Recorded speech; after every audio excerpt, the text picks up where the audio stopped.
अस्सलामुअलैकुम, मैं हूं हुरैन फातिमा और आप देख रहे हैं हिमायती न्यूज HD चैनल। नजर डालते हैं आज की अहम खबरों पर। अपने कुरान करीम और महफिल शब कद्र मरकजी जामे मस्जिद जीनतुल इस्लाम लेबर स्क्योर लांडी कराची के इलाके मरीन लेबर स्क्योर लांडी की मरकजी जामे मस्जिद जीनतुल इस्लाम में 27वीं शब को खत्म तरावी के सिलसिला में महफिल शब कद्र का इनेकाद किया गया।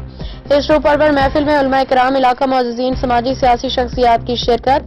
महफिल का आगाज नायब इमाम कारी जफर इकबाल साहब की तिलावत कलाम पाक से हुआ।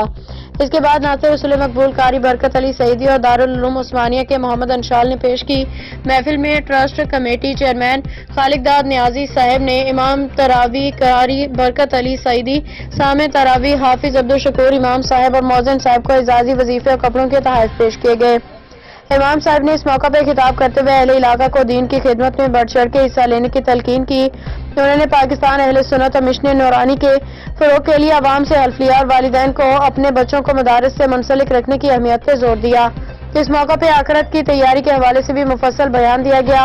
इख्तिताम महफिल पर इमाम साहब ने मुल्क व कौम की सलामती और तरक्की के लिए दुआ कर पाई, जिसके बाद अवाम नास में मिठाई लंगर तकसीम किया गया। याद रहे कि दारुल उलूम हकानिया दारुल उलूम उस्मानिया लेबर स्क्योर में 9 रोज़ा नूरानी शबीना भी जारी है, जिसका इख्तिताम 29वीं शब को होगा।